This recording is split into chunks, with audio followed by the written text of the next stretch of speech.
Pages. My name is Taylor, and today we are here with another very exciting page chewing episode. They all are. But today we are here with Bryce O'Connor, who is the CEO behind Wraithmarked Creative.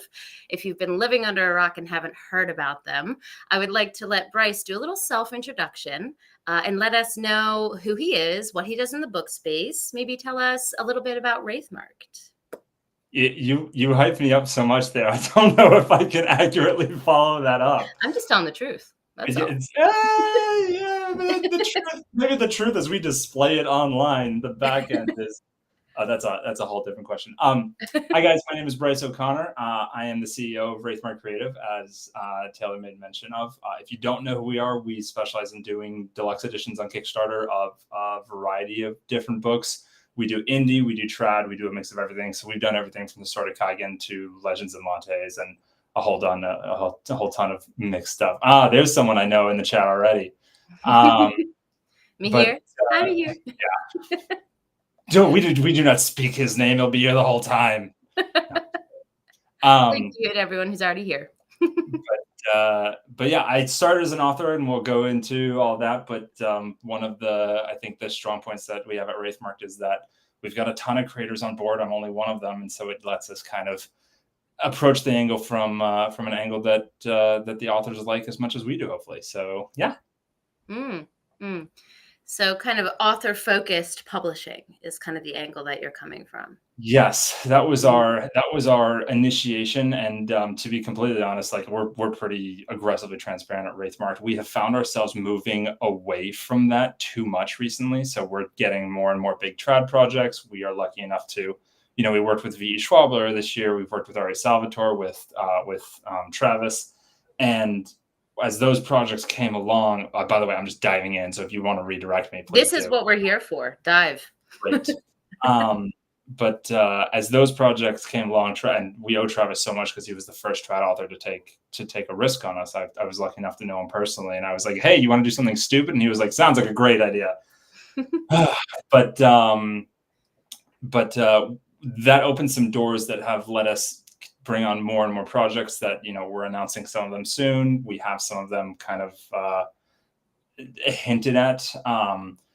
But because of that, you'd mentioned author first publishing. Because of that, what we have found is we're moving a lot more in that direction. And so we're actually talking to Kickstarter right now about trying to leave a ladder, because we want to keep a foot in that camp at all times. And I just realized I'm playing sock puppets with this, so you guys are gonna have to deal with that. But otherwise it's pitch dark in this room. So, that show. Exactly. I'm gonna give myself like bunny ears the entire time. Perfect. But yeah, that was the initiation point of Wraithmarked, and it is a place that we are cognizant of moving away from, that we want to make sure that we don't entirely, if that makes sense. Well, there are a lot of threads there that stuck out to me. I saw PL nodding as well, so I'll pass the baton over to him as well for the comments I'm sure he has. But some of the threads that stuck out to me was first mentioning Travis, because for page chewing as well, we are very blessed and lucky to have some bigger names under our belt as an interview series at this point. But Travis was one of the first big trad people who was like, yeah, I'll talk to you. He just has such an open mindset for all the different aspects of publishing. And it's not that surprising seeing his transition. He started indie and became trad. So he's seen kind of all of the sides of it. So, I really picked up on that thread when you mentioned that. And Travis. kind of, yeah. Oh, keep going. I'm going to have a habit of interrupting you and tell me to shut the fuck up when I do, because that is a nasty habit I have. Oh, well, I'm friends with Ryan and Crystal. I'm used to interrupting in between things. So don't worry. I can be a referee. No comment. But for me, that was the thread that I really picked up on what you said. And I just love that mentality that you are making sure that you keep, because that's something that we've talked about for page chewing as well. We want to make sure that you leave a ladder, pay tribute to the roots, to the people who got you where you are. Crabs in a bucket is not helping anyone. And just before I go away from Travis, apparently it wasn't such a stupid idea, because your Kickstarter killed it with Legends of Montes, and apparently it was a very nice addition. So Yes, yeah, it's I don't know if I'll be able to show it with the lighting that I have, but we finally, yeah, I hold on, I'm gonna blind myself here. Oh, that's even worse. Yeah, no, but we got really lucky with it. We got all the gold foiling, but it's too bad that it's dark out here. But yeah, one thing to correct though is that Travis is a terrible human being. Let's be real here. He is way too nice. He is way too good looking, and he is way too successful to be anything but having yeah, sold his soul to something. So you he know has to what? pick one. He's not allowed to have all three. Right? His full story. Did he tell you his full story when he was interviewing with you guys?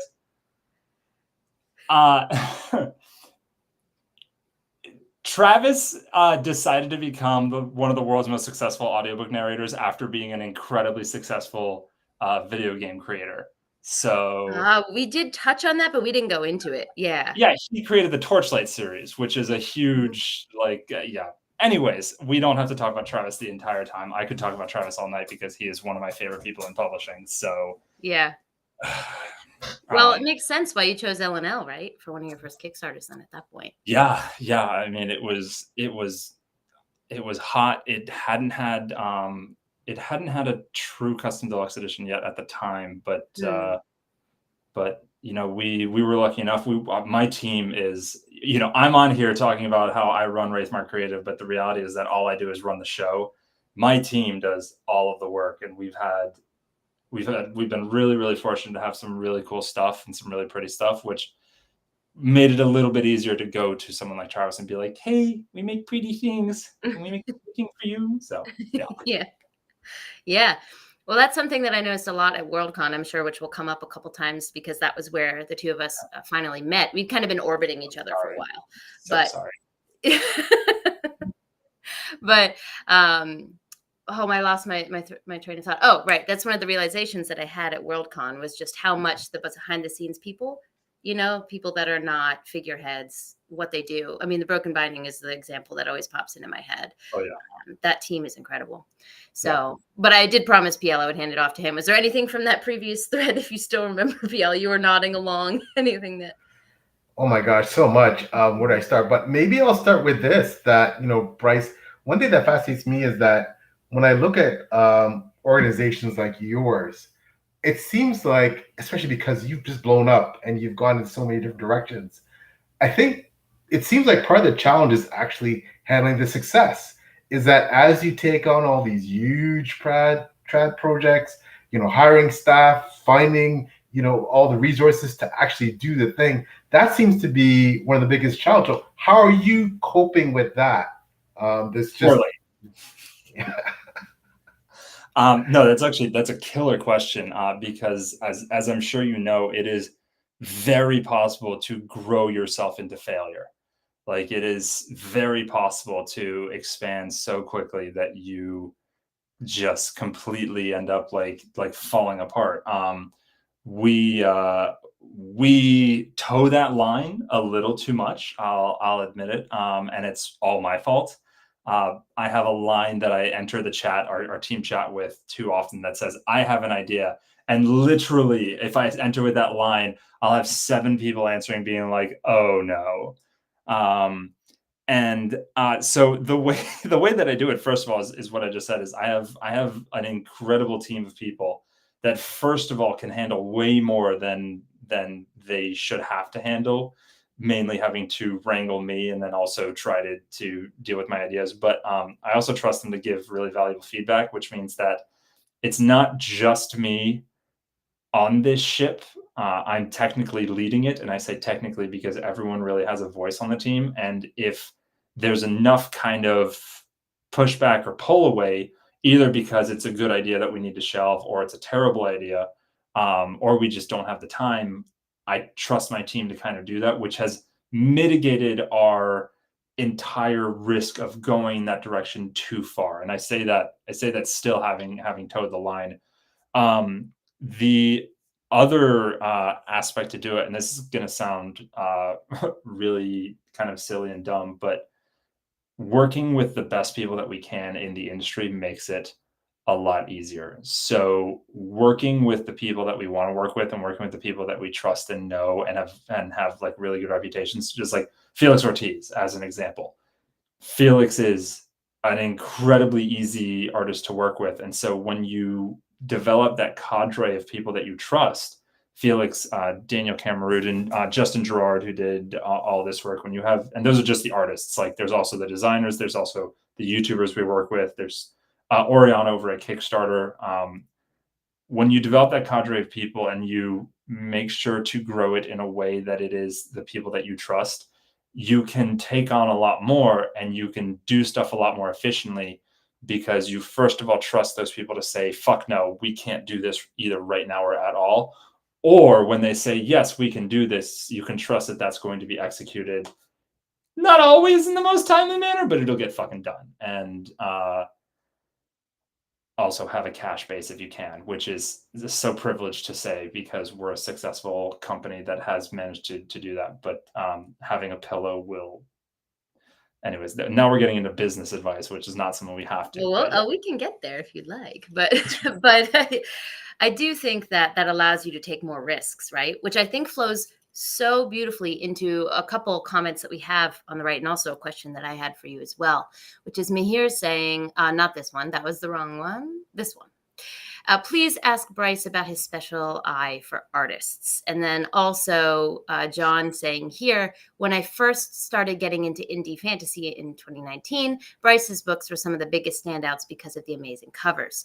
We've also got, your Kickstarter projects. You've got Sean T. King. You've got, like you said, Felix. You've got a lot of these high caliber artists that, if you look at when you started working with them, if you go back in the timeline, they weren't big yet. So you clearly have an eye for finding someone who has talent that you'd like to work with. So I would just like to kind of give you the space to expand upon that. Do you spend a lot of time going through portfolios? Is it luck of the draw? How do you find these artists that, bring these stories to life in a way that people pick up? You guys have...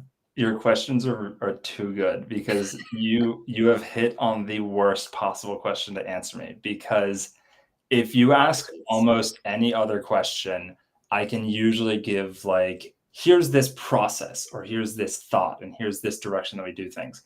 When I get asked this question, I hate answering it because it's the one question that I don't really have you can't expound on a feeling. And basically what I mean by that is that I have a huge advantage other than the color of my face, obviously. I have a huge advantage, which is that I have always liked what is really popular. Like whether it is the book or the anime or the movie that is out or the video game, I have always liked what is really, really popular. It's always been my thing. I only recently played my first like indie video game, which was Dredge, which if you haven't played Dredge and you're a video game player, fucking play Dredge for the love of God.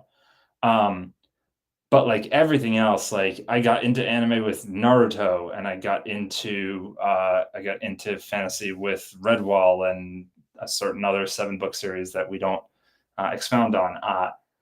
And because of that, either it was just something that I don't want to say was born with because that sounds weird, or more likely it was something that was just developed because it was what I was fed. When I see something that I like, the likelihood of it having mass appeal is higher, I think, than maybe someone who doesn't have as boring a taste palette as I do. And I realize now that I've said that I'm insulting all the artists we've ever worked with, which is not true. What I mean by that is that when I see something that I think is good, it means that a lot of other people are likely to think it's good. So I guess if I'm going to give a piece of advice to this, if you're unsure about an artist to work with, fucking ask. Like that's going to be my answer to a lot of questions today, is just ask, or go like look at something. So like if you like our stuff, fucking use those artists, like contact those artists. You'll be surprised who will respond to you. And if you're going to do a Kickstarter, fucking rip our shit. Like we don't care. The whole point is for people to have access and to do other stuff. We like making the money. It's great. But if you want to work with Felix, or you want to work with Yam, or you want to work with Daniel, and you don't know if you have that that gut instinct, but there's something that did well that you liked, either go with them or maybe find someone like them, if that makes sense. That makes complete sense. I mean, that's something that we've revisited quite a few times on Page Chewing, is people will ask us, how do you get, certain names or whatever? And PL and I are always just like, ask. Like, truly the worst thing they can do, especially since it's online, is send you words that say no thank you. Like that is the worst possible outcome here. And the best possible outcome is they say yes. Yeah. And I'm sure PL can back me up on this, but the number of people we've gotten to talk to just because we were like, I'll just ask, It's shocking, right? Like the people who respond to emails, especially in the creator space, like it's so. I remember like being a reader and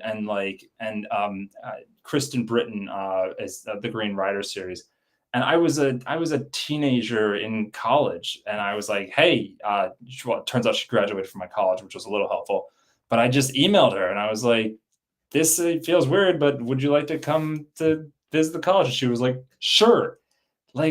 Like people are huge. I hate to say like people like me, like, because I'm tiny compared to a lot of the people that we work with, but like public figures, even especially in the microcosms of like publishing and writing, are just people. You would be shocked who will respond to you, even if it is just like you said, even if it's, hey, sorry, can't do it. Yeah. And often those hey sorries are also respectful. They're not dismissive, which is also something that has been a pleasant surprise through doing this. Yeah, the just ask, that hit true. It really did. Also, just before we move away from art and covers, we have a couple comments here. The first one says, indie fantasy covers have been putting trad pub covers to shame. Their money to lose, I say. Look no further than Dungeon Crawler Carl's minimalist cover. Listen, there's two sets of covers that send me into a fit of rage. One of them is N.K. Jemison's covers for the Broken Earth trilogy. Those paperback covers, they did her so dirty, because anyone who's read that series knows the potential, right, of what can be done there. And then you look at Curious King's editions of those books and you're like, this is what's possible. I don't have the money for Curious King, but still, like, this is what's possible, Yeah, and the other one would be A Dowry of Blood. That indie cover is stunning. And then the trad cover, they just went a completely different way. Now, I do know some people who like the trad cover. That does appeal to some. But for my personal taste, the indie cover for that is incredible. But I do find that there's a different taste, for sure, between indie and trad. And I do see people leaning more towards indie. I don't know if either of you have noticed that as well. I don't know, PL, if you've noticed that, but... Well, I think, with Bryce's outfit, Wraithmarked Creative, with Broken Binding, with Waterstones, with anyone in the game now, you really have to come correct with your covers, because outside of that, then you have indie authors, just getting some of the top-notch artists out there and spending the money and going, there's thousands and thousands and thousands of books being published every day, especially in indie fantasy, sci-fi, etc. I need to stand out. I'm going to spend $3,000 to get this artist to do my cover. That can potentially make the difference between having 50 to 100 or 200, 300 pre-order sales and having 5. So I think the cover thing has really become a thing. Yes, I mean, do minimalistic covers, do they age well? Yes, they do. But come on, man, like, everybody wants that pizzazz, that wow cover that just grabs you, right? And that when you're putting your stuff out on Amazon and you're wondering if anybody's going to buy it, when you get that one cover that says, oh man, your cover is so great, and that starts something going, and people talk. It's social media now, right? Instantaneous. Someone on the other side of the world sees that comment somewhere and goes, that cover is great. Let me see that cover. Let me see the cover. How many times have we gone on just surfing, like, oh, I heard that cover is dope. Ooh, that's nice. Sometimes, and many times, it's an impulse buy, right? So yeah, covers are really, they're a game changer. So So I have to tread really carefully when it comes to talking about covers, especially in trad. Mm, So because first of all, so we were lucky enough that we work with all big five publishers. So I have some thoughts on various covers, and I have to tread carefully. What I am unabashed about is the stuff that I like, and I'm going to get flack for this. I actually really like Matt's cover. I really like the Dungeon Crawler Carl cover. okay. It is minimalist, but the color palette hits and it pops on the shelf. So if we want to get into a discussion about design, deluxe editions are cheating because deluxe editions are not competing for notice on a shelf. Hmm. We typically have a platform that we're like, hey, we're doing a cool edition of this thing. And there's a portion of people who we could literally like smear blood on a page. Actually, that's a terrible example because people would love that. But I could literally have Arrow like lick a cover into being and I'd be like, this is Legends of Lattes, and there are people who are going to buy that. I wouldn't recommend it, just to clarify. That's not a thing that I would recommend doing, but it is a reality. But more importantly is that we are going to be guiding people to the book as opposed to the book having to pull people in quite as much.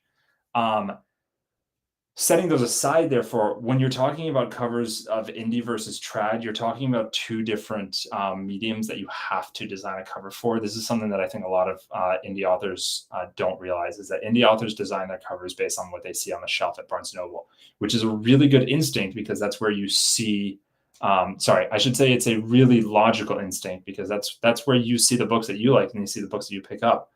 But indie has to be designed for thumbnails and indie has to be designed for Kindle. So when you see covers like the ones that we do for indie and that a lot of other people will do for indie, you'll typically have it's sci-fi fantasy. It's a little bit different, obviously, for romance and horror and the like. But the ones that will often do well will have a primary central character element that stands out in a thumbnail. And then when you pull into it and click on it, it pulls up a lot more detail, which is not the only way to do it correctly, but it is a way to do it correctly. Versus when you're going to a bookstore, they need something that will literally pop in some way on the shelf itself. So I'm looking at PL's shelf right here, and the thing that pops for me is the white book with a crown on top of it, because that white, so Brent Weeks was one of the people who did it early. That white is the thing that pops really brightly. So this is all a really roundabout way of me getting around criticizing any individual covers, because believe me, I have some thoughts within the trad space. But there is often a reason, especially if you're looking at the covers for their main titles. For their not main titles, we're just going to skate over that completely, as much as I wish I didn't have to. But for their main titles, they usually actually put a decent amount of thought into it, and it may be what is working in the moment, even if it's not working for us.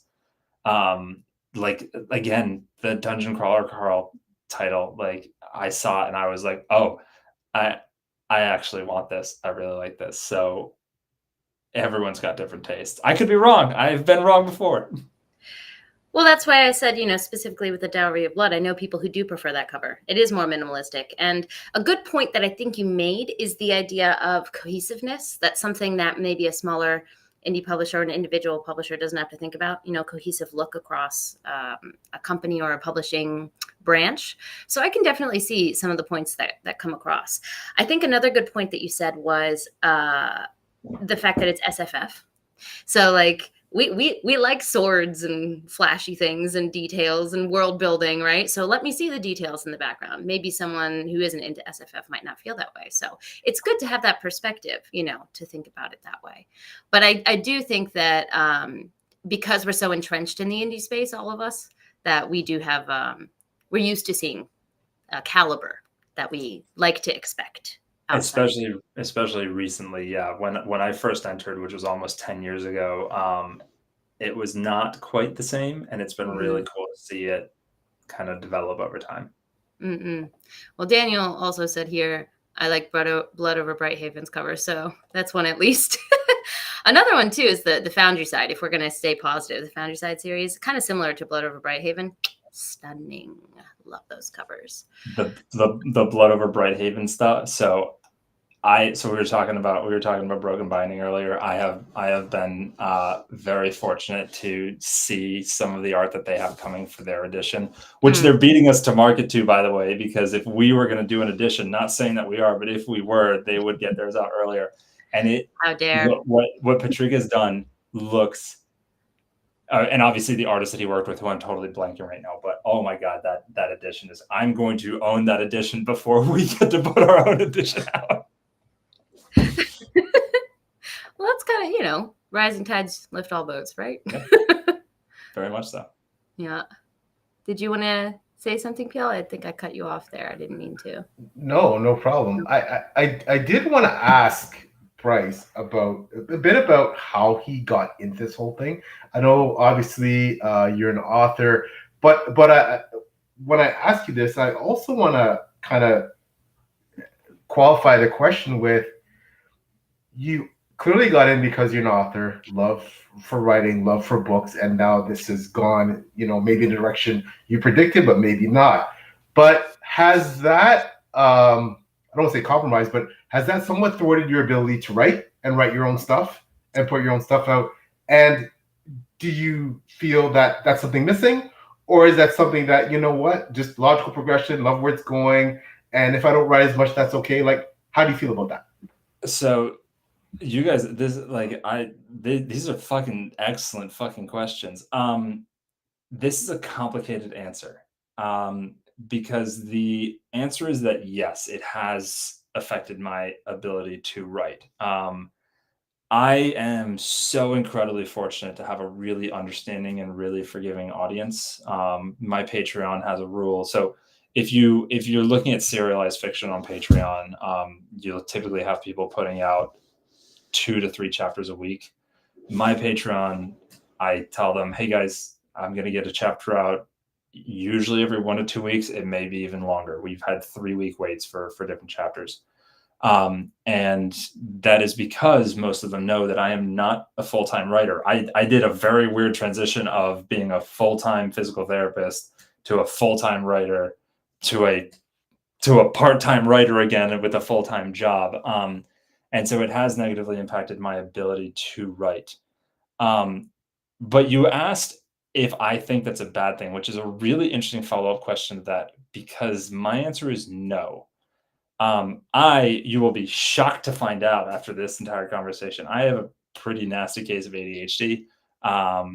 And I am physically uncomfortable when I get bored or lack stimulation in some way. And that happens when I'm writing the same thing for too long. And even when I was a full-time writer, I was writing a maximum of 4 hours a day. I physically cannot write more than that. It just doesn't work that way.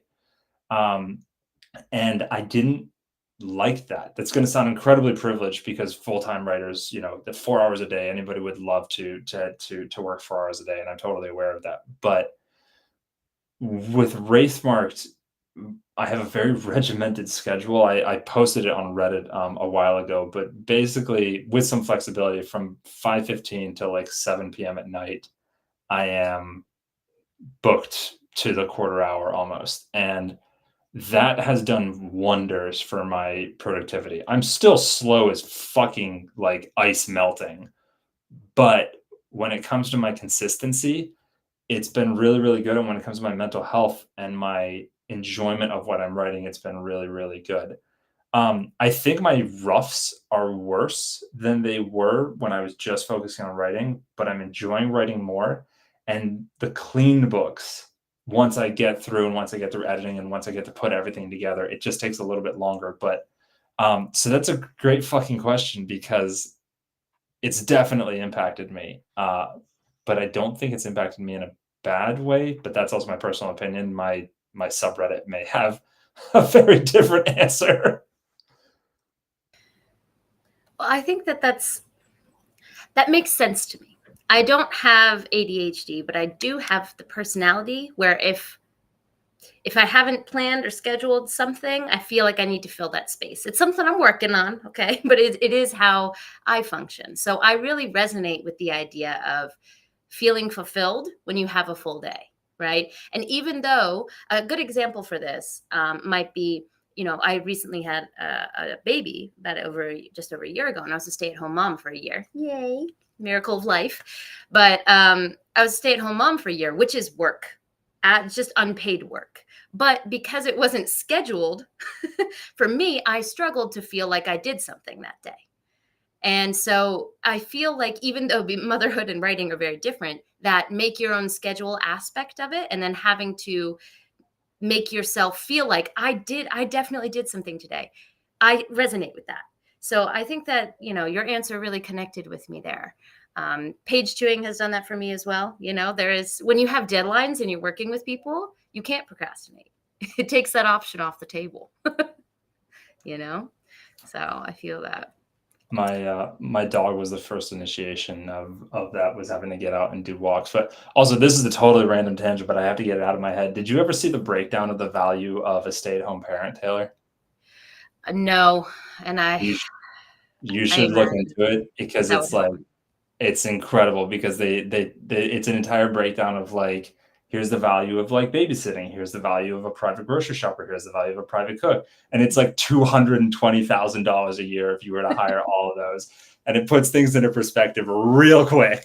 Oh yes, and I'm very lucky to have never felt that was taken for granted, but I know a lot of people who are not so lucky. But yeah, I think that would help any stay-at-home parent to be able to put it in that perspective.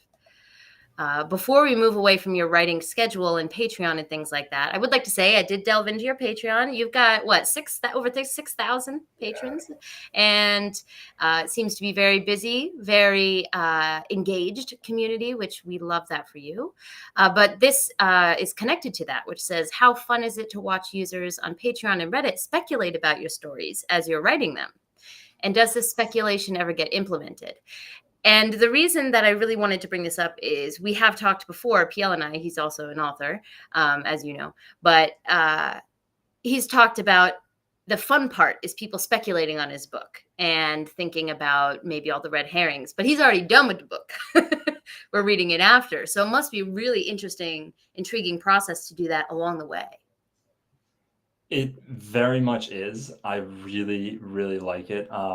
So on the Patreon, I have very strict rules about feedback, which it sounds counterintuitive because I love people speculating on the book, but I do not take feedback, because what people don't understand is that I'm not writing a serialized fiction. I'm writing a novel, and they're just seeing it one chapter at a time. So I'm very strict about no negative feedback. I'm writing it is a rough chapter.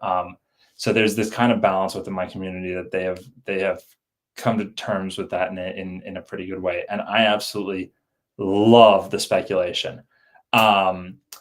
When it comes to stuff that is implemented, that's an interesting question, because kind of like new and wild concepts that are out there, not so much. I don't really know where the world is going. I am a 9 out of 10 pantser. The only author I know of who seems to pants more than me is RJ Barker, because RJ is wild like that. But so when there's all these theories that are happening, it also makes me feel a little predictable sometimes, because I'll be going through and like 4 of the comments will be exactly what is happening next, and I'm like, motherfucker. But on the whole, the wilder and crazier stuff does not get implemented. I have a direction that I kind of want to go in, so things don't usually twist. What does happen though, and I think that the patrons will appreciate this, especially when they see, like, I do version 2s of chapters after I do editing and stuff, is the number of fucking times that I forget a critical element of my own story. Like the number of times that, like, so in my current project Stormweaver, my characters have like different archetypes of combat. So there's like Saber and Brawler and Mauler and all these things. And I'll get comments that are like, I thought this critical character was this type of whatever. And I'll read that and be like, yeah, it's because they fucking are, and I'm a goddamn moron. And I have to go back through, and I have to edit, and I have to clean, and I have to get it set. So the number of times that has happened, and I've literally like restructured some things because I'm an idiot. So I appreciate it. It's like they're like my living wiki for my own stuff. I will get comments that's like, well, this quote from book 1 with this person doing this says that this is whatever. And I'll have completely forgotten that. And I'll be like, right, I need to change that thing because that's a thing. So that gets implemented, and that gets implemented like every single day. But the new stuff, not so much. I'll take names though. I've stolen names from people. I've asked for permission and been like, hey, I like your name. Can I have it? I I've seen have it. people name farm on Twitter. They're like, who wants to be in my book? And everyone's like, me. I just texted my friend David Ashura. I was like, hey, I need a name. And he just like, this one. And I was like, great. Done. Done instead of soldier number 2. Yeah.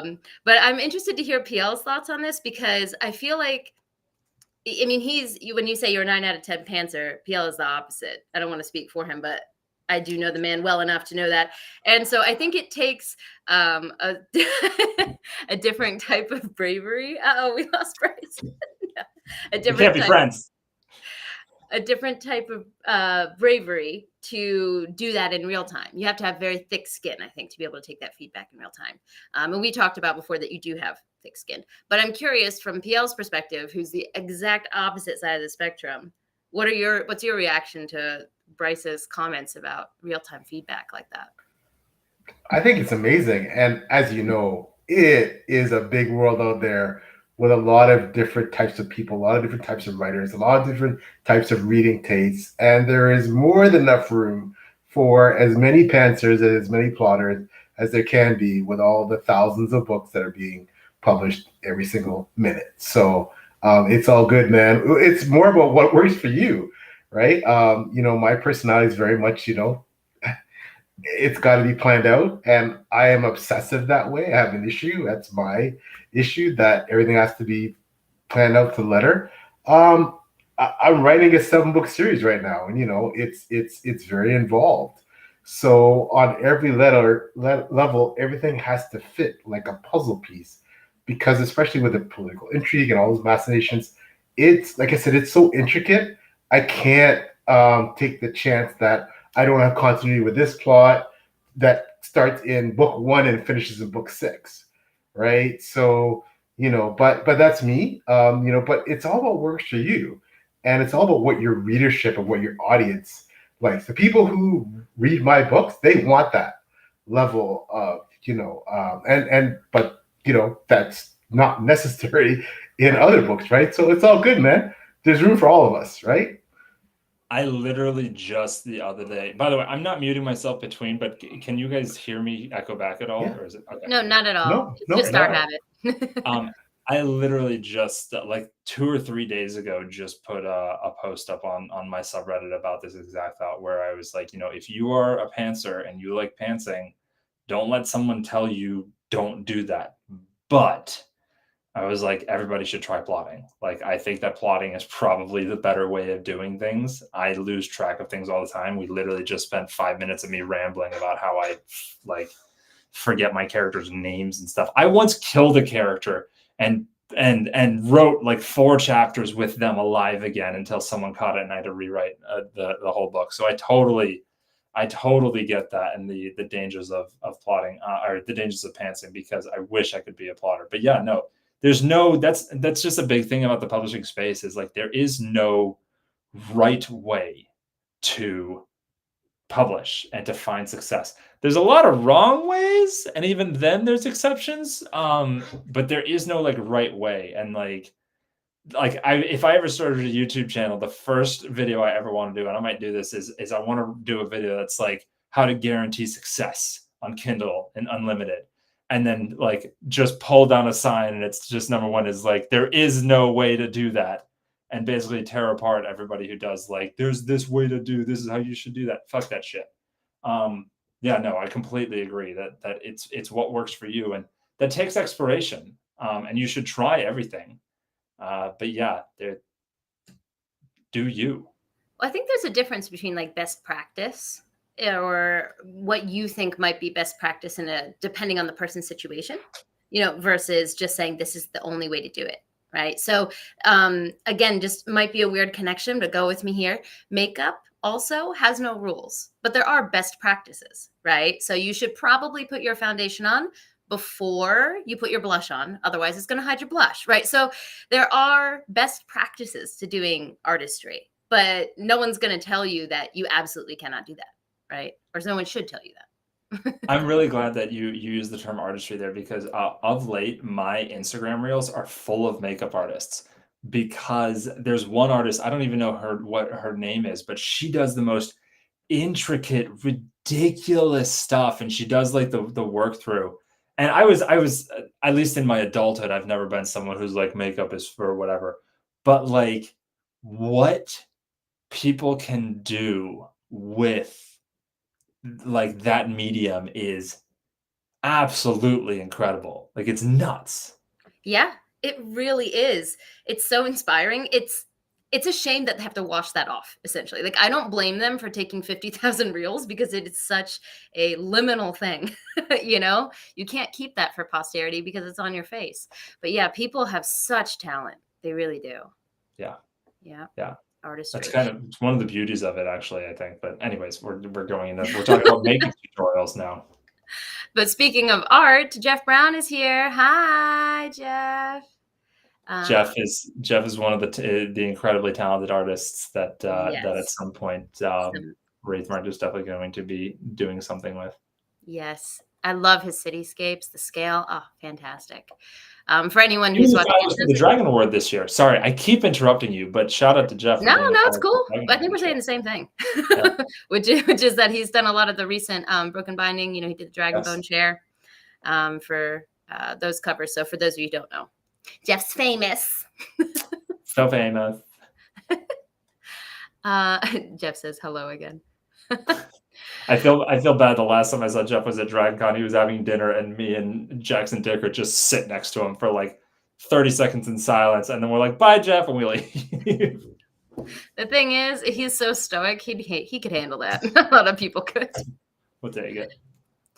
And then something I did want to pull up. It was a while back in the comments, but I do want to make sure I put this up and give credit where credit is due. Clearly.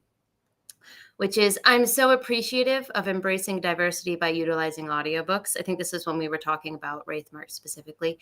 I'm so very grateful I get to jump into these amazing worlds because of the inclusion. Thank you. And I just wanted to make sure that you saw that. Don't thank me. Thank the narrators, obviously, because they're the ones who bring that stuff to life. But also, that is it's a privilege for me to be able to have products that have been adapted into audiobooks. Like you say thank you in the same way that people thank me for Wraithmarked Creative, when in reality I do like 0.7% of the work. When it comes to the audiobook stuff, for me, like Podium Audio has always been a pleasure to work with, and I know that every audiobook production company has their ups and downs and various opinions, but that's not me. Like, I appreciate it, I really do, and I'm so glad. But like for Stormweaver, Luke Daniels I got to meet him at DragonCon, and I was basically like crying. It was amazing. So, but I'm glad you like audiobooks. I do too. It's the only way I can read. I felt that in my core as well. You're saying a lot of things that resonate with me nowadays.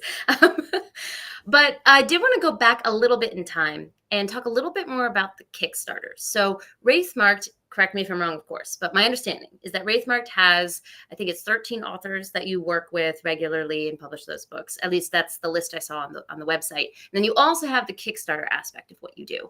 And while they're under the same name, they seem a bit different in the way that you handle them. So one, I'm curious how you decided, you know what, let's do Kickstarters, not just a publishing company. And also how different it is to manage those two different aspects of the same creative company.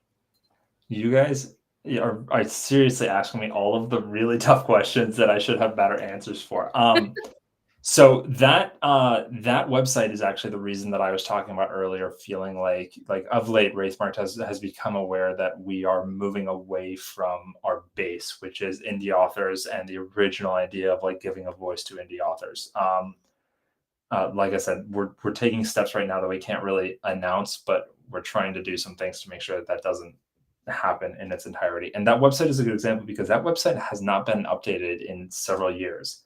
And that is one of our lagging elements, is that the Kickstarters have become so successful and such a prominent element, like the most prominent element by far. They eclipse even my own projects, which my own projects were 50% of our income for the longest time, and now they're, you know, a tenth of them.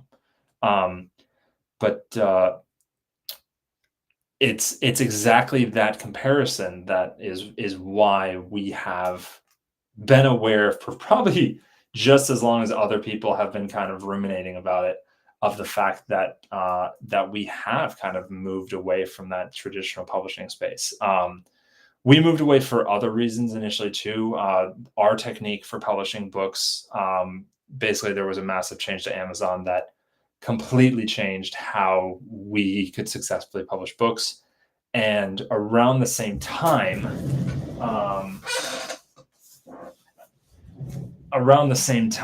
we did, actually my book was the first book that we did as a deluxe edition Kickstarter, and it did pretty well.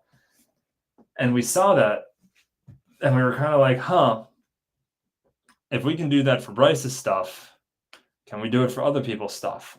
And I think the next major project that we did was Mother of Learning, which was our transition project, because Mother of Learning, this is the fourth book, but my books are out of order on the shelf, and I don't like that. But Mother of Learning, we published the ebook of it, and we partnered with Podium to publish the audiobook of it. But we also did a Kickstarter for this print run, which we printed in the US or the UK, because that's where we print all of our stuff. And that did really well. That did like 170K. And so between A Mark of Kings and then Mother of Learning, we kind of just saw this space that it was not unexplored. First of all, let's make that clear. The Sullivans, Michael J. Sullivan and Robin Sullivan, have been doing this forever and have also been telling us to do this for, like, at this point, it had been like 5 or 6 years that they were telling us to do this. Like, you should do this, you should do this. And we finally kind of saw that door open for us. And then at the same time that, not this book, this is the fourth book, but the first book was out, Sanderson launched his campaign. We had a week left in this project when Sanderson launched his campaign, and we were the #1 recommended project.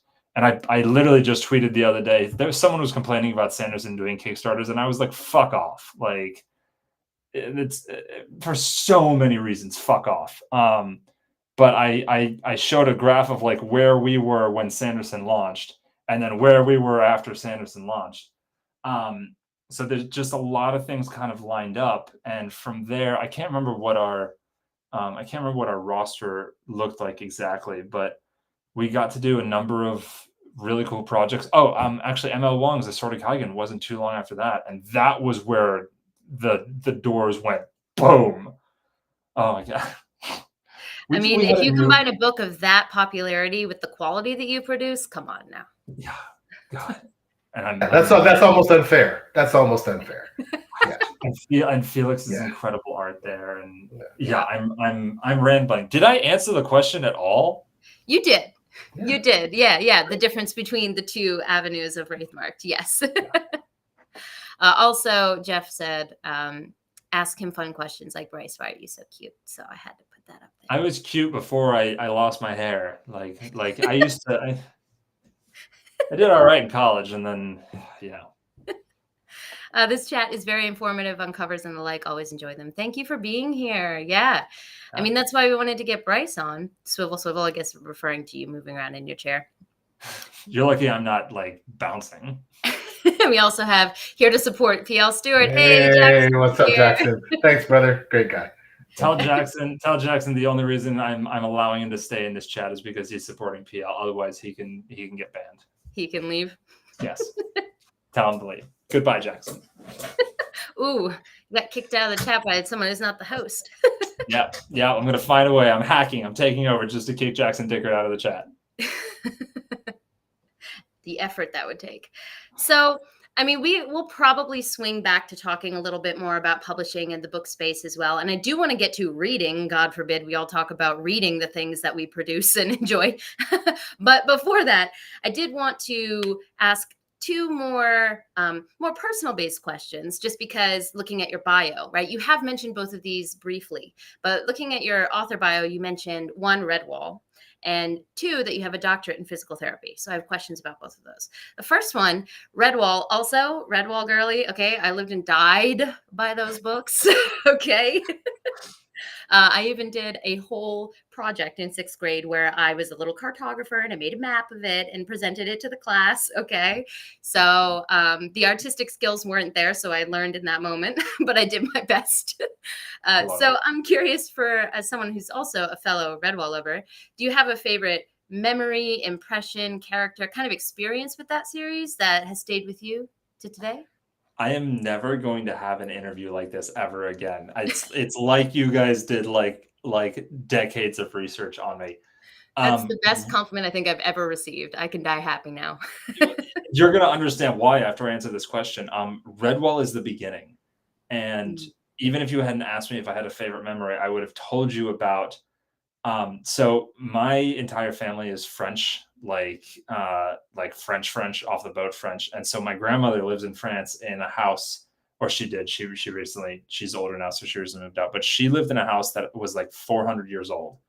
And when I was a kid, I was like 8 or 10, something like that. My grandmother had this old giant bed that it would be considered a king now, but like this thing was so old that this was done before they had standardized sizes. And it had this pull out. It had 2 beds under the bed, and they would roll out. Like I wish I could explain that. Like this bed is like 200 years old. It's not this. So this trundle bed would roll out. And I remember being in this bed and reading by candlelight because my grandmother had already gone to sleep and her ancient light had gone out. So I was reading by candlelight and I read Redwall. It was the first like true novelized book that I had read, as far as I am aware. I know it was before some other major influences of mine. And I remember this moment vividly and distinctly, of just the incredible, it's my first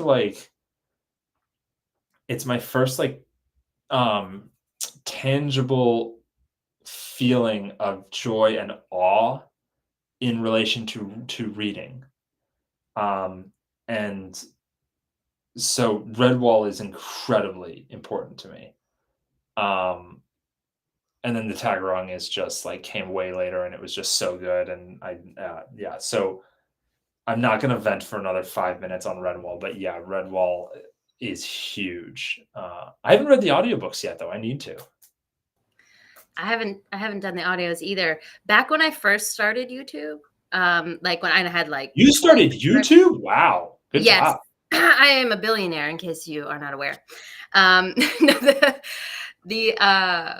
did a reread of that, and my audience was like 5 people, so we only reread the first or second book, I think, and we did a live for it. But that experience brought me back to it. So I think that a lot of us who put so much passion into this world of books have a story like that, a story that just imprinted on us, and we're like, this is magic, and I want to keep this in my life, So thank you for sharing that. I really, really appreciate it. And also I was, the timing of everyone's jokes on the side, I don't know if you're seeing this, but first Jeff said, yours are full screened, otherwise I'd be reading this. Oh no, that's good. That's good, because the timing was awful, because it was such a pure, wonderful story, and I was like, stop cracking jokes, everyone. So Jeff says, nah, nobody reads these books. And then we have, yes, O'Connor is a traditional French name. Bryce O'Connor is a pseudonym, as everybody who writes should. Bryce, look, I fucking love that. I'm taking that. O'Connor. Holy shit. O'Connor. It's perfect. Also, fuck you guys, but that's great.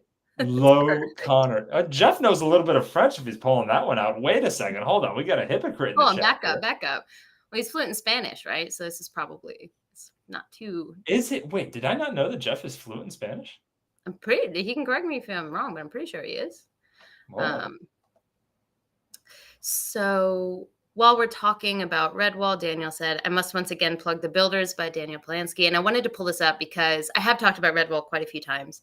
Like I said, it's informative for me as well. Daniel has been telling me for years to read this, and when I read it and love it, I will credit him. But he said it's basically Redwall for adults. So he plugs this every time. So. Okay, so here's the thing though.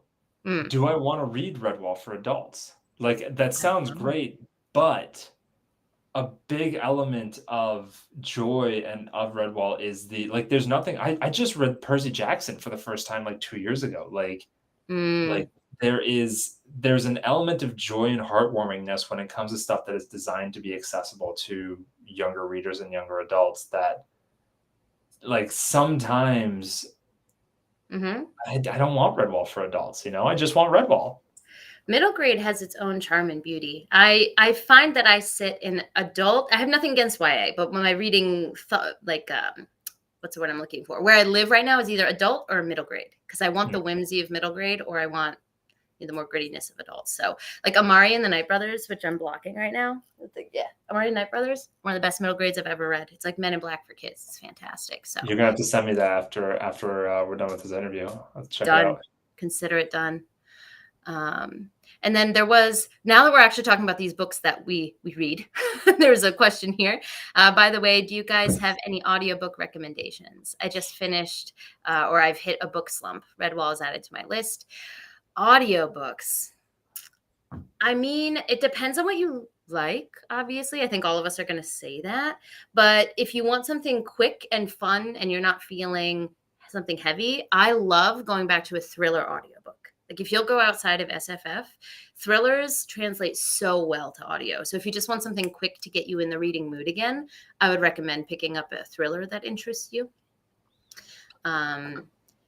If you want something a bit more ethereal but short, again, thinking of reading slump, I would recommend Nevo's series of short novellas. The first one is The Empress of Salt and Fortune. Fantastic audio, and they translate really well from the short fiction. I don't know about you guys, if you've got anything. I can go forever. So PL, if you got a short list, go, because I'm not going to go for 5 minutes. But audio, I physically can't read anymore because of my ADHD. It's a problem. So audio is where I am. And I have nothing against audio. I just don't listen to audio. Even my own audiobooks. I know we can't. I'm going to lose the opportunity to be friends with Bryce. But I will say this. One of the audiobooks that I actually have listened to, one of very few, I've maybe listened to 10 in my lifetime, including my own, is actually historical fiction, and it's one of my favorite series. It's Bernard Cornwell. My favorite authors, it's the Saxon stories. Most people know what colloquially is The Last Kingdom from the TV show, and those audiobooks are awesome. I listened to, I think, the first two, and they're really well done. So that's probably my rec. Short and sweet. You guys are adding stuff to my TBR now. I'm gonna have it's our specialty. You guys have to send me all this stuff afterwards. Yeah, I have an extensive list, but so if you're looking for fun and feel good, Legends and Lattes is a must read. It's really quick, it's really easy. Hilarity and comedy, that's also really interesting. I'm rereading Bobaverse right now, which is brilliant. It's an absolute must. If you're looking for something that's a little bit more thrillish, but also really, really good, either The Martian or Project Hail Mary is incredible. If you're looking for classic fantasy, Rhaenyra by Michael J. Sullivan is absolutely, absolutely brilliant. And then if you want to go maybe like a little higher, I don't want to say higher brow, that's the wrong way, but to think about it, but anything by Naomi Novik. So Temeraire is Napoleonic Wars with Dragons, and it's narrated incredibly well. And The Scholomance is my favorite series of this decade. And the last one I'm going to recommend, if you're willing to go a little bit dark, if you have not read it, I haven't read the 4th, 5th, and coming 6th books, but the original Red Rising trilogy is pure gold, no pun intended. Like, you have the first quarter of the first book is a little getting ready to go, but yeah, I could go on forever about that stuff. So I'm just going to stop there. No, that's what we're here for. You don't need to, but I'm going to take that recommendation for myself, because I've tried to read Red Rising twice and I cannot get past that first section. I just can't. And I believe people. I believe them when they say it's worth it, but I haven't been able to physically get there. So audio might be the way. Let me explain why, though, because I'm the person who hates it when they're like, you have to get to the first, to the second season. You have to get. I hate that shit.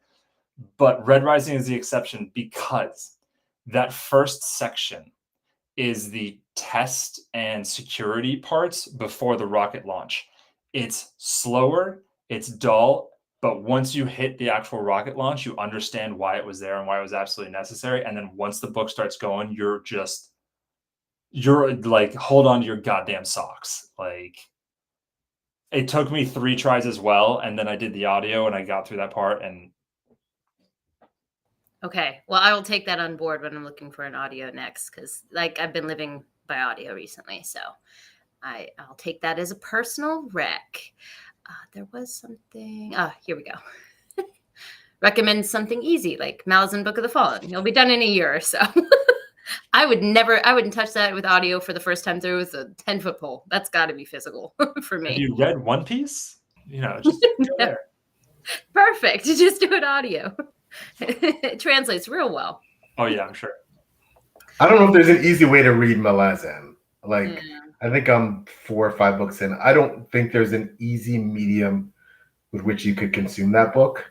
I think it's just some parts in terms of digesting it, you just have to it's like reading something with blinders on, and you just read, and then you come back later and try to understand it, at least for me. So I'm gonna have to give it a shot. I have not yet dived into Malazan. I have too many, like, Game of Thrones is already one epic that is unfinished for me that I'm like, okay, I'm gonna get through Game of Thrones again. But I've heard nothing but good things, honestly. Oh, it is incredible, but it is something that you have to read, and I'm just not smart enough to understand it at first glance. I read it, and then I come back, and then I assess what I read. But it's brilliant. That doesn't sell me on it, because if you're not smart enough to understand it, there is no way in hell I am smart enough to understand it. Well, I am notoriously absolute ass at buddy reads, but maybe one day, Bryce, you and I could do a buddy read. We can bounce it off of each other. You do not want a buddy read with me. I am as slow at reading as I am at writing. It takes me, my ex could read, she was the smartest woman that I know, could read just like straight down the page. And it takes me 5 minutes to read a blurb. Like, yeah. Okay. Well, maybe we'll just reflect on it after we both get through it then. But I did want to go back, if we recall before, I had one other question about your doctorate in physical therapy, right? So something that interests me greatly is the subjectivity of reading. And depending on what you know, like what you're really good at in your life, something might bother you in a book or stick out to you in a book that wouldn't stick out to someone else. For me, this is Japanese. My husband's Japanese. I speak it. So if there's Japanese in a book, I'm going to be harsher on it than I would be if there was another language. And I know this about myself. So keep it in mind when I read books that have that, right? Because it's kind of unfair to have such a level, of expectation that I wouldn't have elsewhere, right? So it can also be a positive thing, right? You're interested in something because it's written really well, and you're like, oh my God, this is something I love, and it's done really well here, and I love that about it. So for you, clearly, you know about physicality, you know about the body, you know about possibly combat based on that. So I'm curious that when you read books, do you ever have a moment where you're like, that physically doesn't make sense? Like, bodies don't move that way. Do you ever have that, or the opposite, where you're like, this person knows how the body works? I love this. Yes. And I'm also a hypocrite because I get shit on all the time for having fucked up my military structure in my Stormweaver series, which I've hand waved by being like, it's 400 years in the future. They've changed things around, which not the best way to do it. But also, don't read my stuff because there's a little bit of Japanese in it, and I'm scared. But yes, for me, it's actually rehab. So body movement, anatomy, stuff like that. I feel like we're exposed enough to that in like science fiction, fantasy movies and the like, that people have a general grasp of it if they don't do a ton of research into it. And even then, you're reading fantasy, like, it's okay if like they throw the sword and it stabs someone through the back. We're not here for that to be ultra realistic, right? And yet I'm also full of shit because injuries in science fiction and fantasy are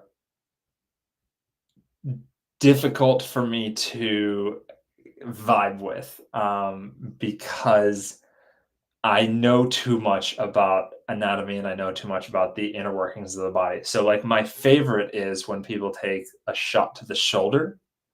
Like, PL, have you ever written like someone taking an arrow to the shoulder just out of curiosity?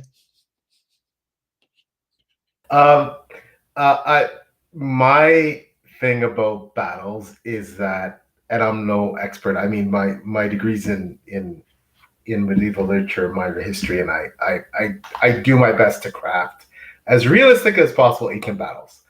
And I feel like when it comes to things like arrows, typically those are things that they should just kill you, right? Yeah, you might get shot in the shoulder, you might get shot in the leg, but the trajectory of arrows is such that they were. I'm talking about like long bows and things like that, not crossbows. But I mean, typically it's they hit you in an exposed part, an eye socket, your mouth, your neck, and those are usually kill shots. So I don't have a lot of those. Oh, the hero shot in the arrow and with an arrow, and he gets up and yanks it out and keeps fighting. Usually, you get hit with a arrow, you're going down, right? So that's just how that's more because of all my research and everything I've read about ancient battles. What usually happens when you get hurt with certain weapons, depending on where it hits you, that typically it's not just an injury, right?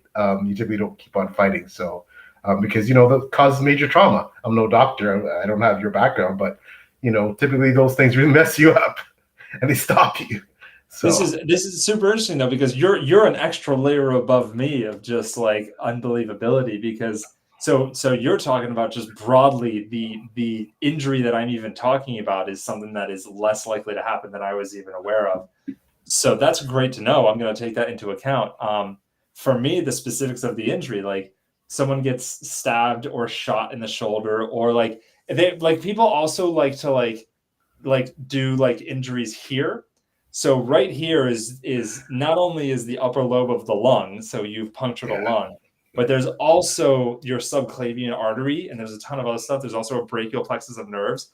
If you put a sword here, you're dead. Like you're, and even if you're not dead, here's the thing: if you're not dead, like let's say that they remember to leave the sword in and not pull it out so they don't bleed out, unless there's magic in your world, that right arm no longer works.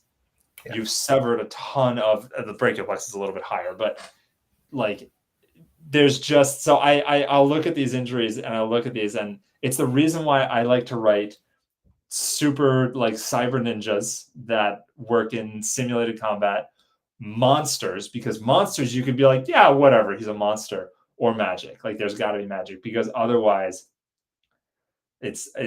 George R. Martin, I think, actually does it really well. It happens a few times, but like on the whole, when Martin messes someone up, they are fucked up, and it's like, yeah. So yeah, Taylor, yes, yeah, that happens a lot. And here's a question for you guys: if you guys have that experience in reading, does it affect you in the same way in other mediums? Like, do you, if you're watching a movie or if you're watching a show, like, does it affect you in the same way? Because I have a different answer. So I'm curious about you guys, if you guys have the same kind of like pullback. It's a really, really good question. If I reflect, I think I'm more forgiving if it's a visual medium, if I think about it. Maybe because for me, it's a language thing. So if I'm reading the words with my eyes, I can reread it and be like, something doesn't feel right about that. But if I'm listening to it, if it's got a certain cadence, a delivery, I could forgive things because it's kind of wrapped up in a character I might enjoy that's being delivered via audio. So I do think that I am more forgiving. I've never realized that about myself. But yeah, I think I'm harsher when I read it. Maybe I should do audio in those cases. Maybe I'm discovering a workaround for myself. But I don't know about you, PL. How do you feel? I try to give a mulligan for certain things and suspend belief depending on how much I love the writing, how good the book is overall. And sometimes you just go, okay, you know what I mean? Like, this is probably not that realistic, but right. Or if perhaps, there's some really extensive magic system or, I mean, I don't mind I think my thing is that I look at things for entertainment value, right? Like, it's like saying, and I don't want to pick on but Game of Thrones, the television show, the last 3 really seasons. Yes, it's ridiculous, but it's friggin' fun, and it's fun entertainment wise. And you sit there, popcorn. It's like, this is awesome. This guy, like, but you're asked to suspend belief on some of the stupid and unrealistic things that happen that don't make sense. Time and space and everything is defied, right? But so I think for me, it's so much about do I actually like the thing beyond just how realistic is this aspect? And okay, like Bryce said, hero takes an arrow in the shoulder and yanks it out and keeps on fighting, blah blah, no collapse, love. And I'm like, it's not gonna happen. However, I'm enjoying myself, right? You know what I mean? So there's always that trade-off, that push and pull. So I think that dichotomy of this is freaking entertaining versus this is fucking unrealistic, but I'm having a good time. You know what I mean? Like, or I love the writing. So, I think that's how I break it down. Yeah, I rarely get totally kicked out of a book for something like that. So I really appreciate that completely. What's interesting to me in particular, though, is that if it's anime, I couldn't give a shit. And I think it's because of the actual visual aspect of it. So if I'm reading or if I'm listening to an audiobook, in my head, there's a bit more of a realistic kind of movie going on. Like, and so in a movie too, if someone like pulls an arrow out of their shoulder, I'm like, come on, dude. But like in an anime, some dude gets shot 400 times and he walks away from it. I'm like, yeah, seems legit, Well, I think what's important about that is it's an unrealistic medium in and of itself already, right? So I think when you're in a specific medium, you take in the context, right? So as PL was saying, when you have, there's an entertainment value to a blockbuster Hollywood movie that you just kind of take with a grain of salt. And so that's why I said, when I asked this question, it's a subjectivity thing, because I think that we all have these little ticks, but as long as we're interacting with that and with knowledge of like, okay, I know this is something that I care about, but there's probably something else in this book that I'm not knowledgeable about that doesn't bother me at all, might bother someone else. It's just such a subjective thing. But I do think that the context of the medium is really key there. Like, I agree with you. Anime, anything can happen. Nothing is off the table. I'm like, oh, cool. Okay, that happened. We'll move on now. I'm just now introducing Jackson to anime, so you'll have to give him some shout outs at some point during this conversation. Oh yeah, I definitely will. Also, I just wanted to put this up. There's less than 0% chance that Taylor has been replaced with a Terminator while she was off camera. You will never know. So you just have to deal with that uncertainty. There's less than a 0% chance? Very minuscule chance, but you'll never know if it actually happened. Then Daniel says, if we did injuries too realistically in fantasy, a lot of books would just be dominated by the protagonist suffering aches and pains. It's getting old fast. This is a little too loud, okay? Because I wake up in pain sometimes now for no reason. So quick shout out to Aching God by Mike Schell. Aching God has an atypical. Have you read it, PL? Yeah. It's the book that started Wraithmarked. I did an entire video for his recent Kickstarter about this. Like, it's the book that made me want to start Wraithmarked because it did not get nearly as much love as, to bring it back to the conversation, it's a book that didn't get nearly as much love as it should have, and it's got an atypical narrator who's an older character, and aches and pains are an actual like realistic part of his world and his age, and fucking love it. Yeah, great book. Actually, gonna have Mike on my channel in October, November. Yeah. But yeah, no, awesome book. Great guy. One of the OGs of the indie community. That really has been doing it for a while, doing it really well. Iconic essentially in the community. Yeah. So shout out to Mike. He's a great guy. Can't wait to We chat. had him on here ages ago, and bless his heart, I've been trying to get his book read for so long. He's so patient with me. He's so patient. Great book, Taylor. I got to continue the series. It's really good. It is. Yeah. With all of these support, things pouring in, it's getting bumped up. Jackson agrees with you. Cracks me up every time gets an arrow in the shoulder in fantasy. Like, oh, there's a collapsed lung. It's funny. I actually wrote a scene almost exactly with that, where the character gets a knife, a slim blade in the shoulder, but like more on like pretty near like these, like your muscles right there, right on the crown of your shoulder. And but different from getting it over here. But then their shoulders fucked up from there, right? It's screwed, right? So I think a lot of it too is that we see so many, especially in fantasy, where the recovery from injuries is long. Not to give away spoilers for my book. Taylor, you read it, where one of my characters gets a gut wound, and it takes them a year to recover because. You got to worry about potential sepsis, and it's not just the next day I'm fine. You got stabbed in the gut, right? So there's a lot of things that have to heal and work properly. They couldn't eat properly, like what I mean. It's a process. So I think as long as it's realistic, I keep thinking about Dune, the second movie, where again, no spoilers. You got characters that are getting stabbed with blades, but they're trained. It's part of the world building that. They're trained to have this higher pain tolerance that they can yank those bad boys out. But of course, if they take it to the heart, they're dead. So, okay, I can live with that, right? So, do you know what I mean? Especially because the action's so good, right? Yeah. So there's that popcorn aspect, you're like, it's fine. I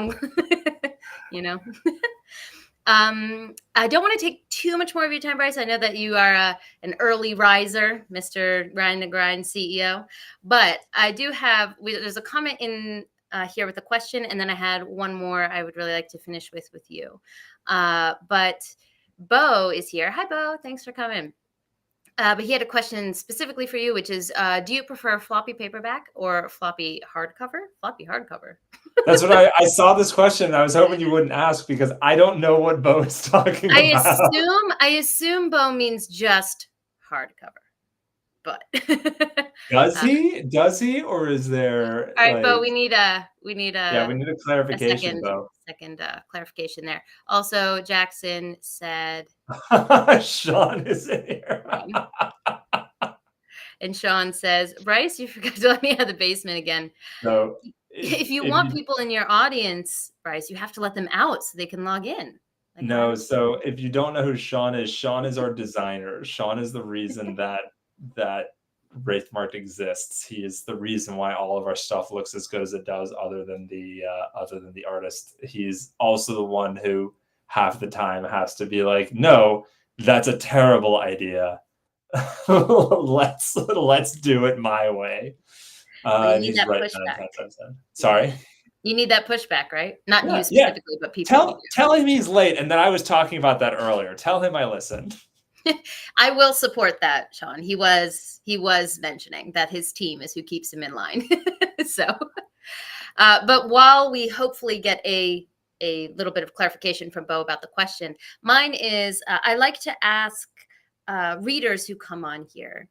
I know that you don't necessarily have a YouTube channel where people can watch your reviews of things, but maybe because you're such a core part of Wraithmarked, people having an idea of what your tastes are would be helpful for them to know kind of what you're interested in. So I'm not asking for a top 10 because we forget everything we've read when these questions are asked. But if you could give a snapshot of 3 to 5 books that might capture your taste, all the aspects of your taste. Do you want me to re-repeat some of the stuff that I did earlier for the audiobooks? You absolutely can, if that's what you think is the best representation. This is such a horrible question for you to ask me because it puts me on the spot to make sure that I'm going to forget people. Oh, well, it doesn't have to be a shout out. No, it's totally fine. Red Rising is very high on that list. Okay. I would love to work with Pierce at some point, but he's a very busy guy. So, Red Rising, Mhm. The Scholomance are Mm, the two top series of the last 2 decades for me. mm, mm. Bobiverse is an absolute ton of fun. Who else can I'm trying to like pick like very carefully. Well, it can just be current tastes. Maybe there's an audiobook that really hit for you. Just what are you feeling recently? I'm gonna give you one more. Okay. Everybody, every fantasy reader and author hopeful should read The Lions of Al Rassan by Guy Gabriel Kay. Yeah. PL's It been is GGK is, I haven't read Lines of Our Song, but I have logic. GGK is a chef's kiss. it is not my favorite fantasy book I've ever read. It is probably the best fantasy book I've ever read. It is the only fantasy book that I got so engrossed to the audiobook that I just found myself just like stopping and staring into space as he literally creates like a painting. Like we all paint with our words, but GGK does something just literally magical. And The Lines of Al Rassan. It's also an atypical MC. It's a female doctor that uses ancient medical practices that don't hold water nowadays, but she's intelligent, she's smart, she has an active role and impact in the world. It's just an incredibly good book. So noted. And also that perspective sounds like something I would really enjoy reading from you that. should check it out. You can't miss with GGK. You really can't miss with that author. So yeah, in my opinion. And Bo gave us some clarification. I mean, a hardcover where the pages are floppy and lay open without a ton of effort versus the ones that are harder to open. So I guess the question is floppy paperback or this type of hardcover? I'm a paperback boy. Well, I was when I was reading. I literally haven't read a paper book in over 10 years now. I physically can't. It no longer allows me, but I was a paperback boy. They're also way easier to travel with and work. I have to do a lot of travel with. Or I could be like Oriana over at Kickstarter, who I love to death, but I'm going to shout out because she cuts her goddamn books in half in order to travel more easily. She does not. She does. And this is a thing that I give her shit for every time. She has I thought that was like a meme. I didn't know people really did that. I don't have a copy of it here. But Iron Prince, my first book, is longer than Game of Thrones. And she had asked me at some point, she's like, "Oh, you should give me your book. I'll check it out one time." I'm like, Oriana, no. Like, first of all, because it's a doorstop, and second of all, because you're gonna have to cut it into 4 parts. Like, yeah, you heard me, Michaels. That is psychopath behavior. She's amazing. Wow. Oriana is genuinely probably my favorite person, and it's such a funny thing. It's just this, like, she loves the book, she reads, and it's just she travels all the time. And I was like, all right, you know what? You do you. And here we are arguing over dog ears, and then there's this happening in the world. I love that, though. I love that she's true to herself and what works for her. Whatever. But I will noted, no borrowing at books. Got it. So, like I said, we don't want to keep you. It's already been almost an hour and a half. This time goes so quickly. Because I remember when I asked if you wanted to be on, you were like, "These are long." I'm like, "Trust me, you don't realize how long you don't realize it in the moment." But sorry, other people are freaking out. But before we leave, I do want to give you a chance to close off, sign off. Let us know what we should be looking out for. Any projects you want to talk about, any of your stories that you want to plug, let people know you want more eyes on it. Just anything that's kind of going on in your space. And also, of course, PL. But we'll start with Bryce. Bookshops and Bone Dust is happening in like 2 weeks. And not a lot of people realize it because we only just started teasing it out a little bit. So the sequel to Legends and Lattes is happening in 2 weeks. There are so many projects that we have signed that we can't really talk about. We just got the green light to start developing. I'm trying to figure out how to hint at what this project is. The publisher is taking a long time getting the contract, and they're taking so long that they were like, yeah, just start just start developing. And it was a series that Victoria Schwab, V.E. Schwab, was kind enough to kind of help us land. And I'm very excited because the author is probably my favorite living fantasy author, and I get to meet her this coming week. I'm not hinting well at all about what this is, but it's going to be so much fun. We've got 2 projects from her. And then stuff that is upcoming that's really exciting. The SPFPO project, which is going on right now. I should be shouting that out. We're doing a really, really cool project that Mark Lawrence gave his blessing for, which we really appreciate, where we're doing the Sword of Kaigen and Where Loyalties Lie as matching special editions. And I was going to say, if this project does well, then we get to do more projects with the SPFPO champions. And this project has done very, very well. But if we manage to crack our last stretch goal, which is at 400,000, which is an insane amount of money now when I say it out loud. But if we manage to crack our last stretch goal at 400,000, those books are going to get painted edges as well. So they already have colored edges, but we're going to get illustrated edges. And if we do it on those books, obviously we're probably going to have to do it on other books. So go check out that Kickstarter. And then, there's my stuff, which is the Stormweaver series, which is a lot of fun. And that's it. That's it, just casually, just the $400,000 Kickstarter, whatever. It's so weird when you say it out loud. Also, I wish people would understand, this is one thing that I would clarify. We do not make $400,000 off of these Kickstarters. I really wish that was something I could explain to people, but there's a reason there's stretch goals, right? Because there's a lot that goes into each particular book. So the money goes right back into the project. I know from working with people who've done Kickstarters. Yeah. It's not pure profit. Definitely not. Yeah, you lose 55% of it right off the top. Anyways, PL, you were going to shout out your stuff before I continue to take over. Let me quickly shout out something. The one thing I've read that you're involved with was amazing. You and another person who I missed connecting with in Glasgow for World Cup. I think I saw her, Teal Greylock, Shadows of Ivory. So read that.